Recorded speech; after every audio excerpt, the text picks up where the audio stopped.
طبعًا كلنا عايزين نتعلم اللغة الإنجليزية، وبنبتدي في البداية بنقول إن ديّة حاجة صعبة وهتاخد مننا وقت وهتاخد مننا مجهود، في مننا بيحب يروح المراكز المعتمدة، وفي ناس بتحب إنها تشتغل أونلاين، ده كله كلام كويس جدًا، بس لو حبيت تشتغل وتتعلم اللغة الإنجليزية، ابدأ بنفسك وهاقول لك على طريقة سهلة جدًا.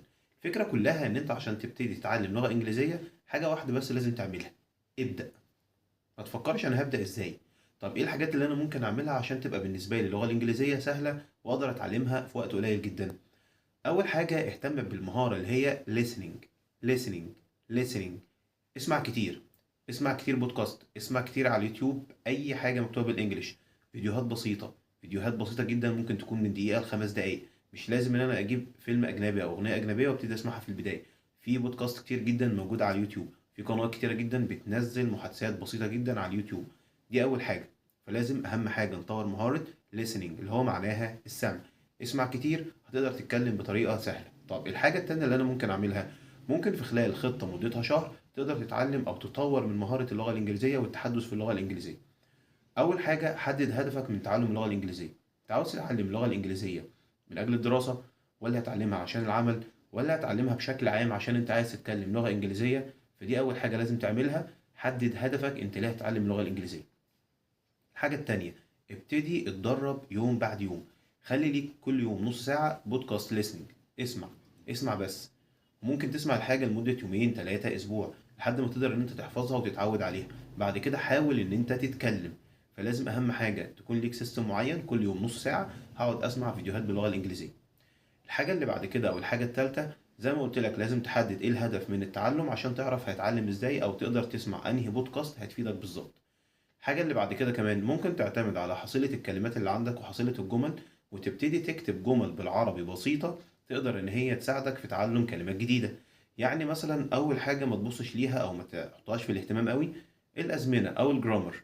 ما تهتمش بالجرامر في البداية. يعني ممكن هقول مثلا أنا قابلت علي بالأمس، أنا عارف إن كلمة يقابل اسمها ميت. مش لازم اركز قوي في البدايه انا هخليها ميت ولا ميت ولا ميتنج ولا ووز ميتنج، مفيش الكلام ده. قول مثلا اي ميت علي يسترداي. ابتدي تدرب جمله بجمله، وبعد ما تكتبها هتخش طبعا على القاموس بتاعك وتكتب الجمله وتطلع الكلمه اللي هي الخطا وتبتدي تحفظها من اول وجديد. انت لو قلت مثلا اي ميت علي يسترداي، في القاموس طبعا الديكشن اللي على الموبايل هيطلع لك ان كلمه ميت غلط هتبقى ميت. فانت عارف ان ميت ديت اللي هي بتدل على الماضي، اللي هي طبعا التصريف التاني. دي طريقه تقدر ان تخليك تتعلم لغه انجليزيه او تطور شويه في اللغه الانجليزيه بتاعتك. بس اهم حاجه زي ما قلت لك لازم تهتم بمهاره listening اللي هو السماع. لازم نسمع كتير جدا وبعد كده نبتدي نتكلم. وكمان في فكره كويسه جدا جدا هتساعدك ان انت تمارس اللغه الانجليزيه. دور على حد تقدر انت تمارس معاه اللغه الانجليزيه، لو كل يوم 10 دقائق، 10 دقائق كل يوم انت هو تتكلم باللغه الانجليزيه بس. دي هتطور مهاراتك. يبقى اللي انت بتسمعه في البودكاست او في الفيديوز اللي هي موجوده على اليوتيوب او الحاجات دي كلها، طبق الكلام ده مع حد انت تقدر تطبق الكلام ده معاه. لو كل يوم 10 دقايق، طب لو مفيش حد طبق معاك الكلام ده، طبق انت مع نفسك. حاول على قد ما تقدر تسمع كتير، وحاول على قد ما تقدر تطبق الحاجات اللي انت بتعملها. وان شاء الله باذن الله هنزل لك كورس كده باذن الله، فيديو فيديو، هنمشي معاك خطوه بخطوه. فتابعني ان شاء الله علشان تعرف تتكلم بلغه انجليزيه او تطور مهارات اللغه الانجليزيه. واستنى الفيديو ده هيكون بكره باذن الله. هنكتب فيه اول حاجه او هنعمل فيه اول حاجه ازاي ان انا اطور المهارات بتاعتي، واقول لك على بعض المواقع اللي انت ممكن تستخدمها في البودكاست بتاعتك.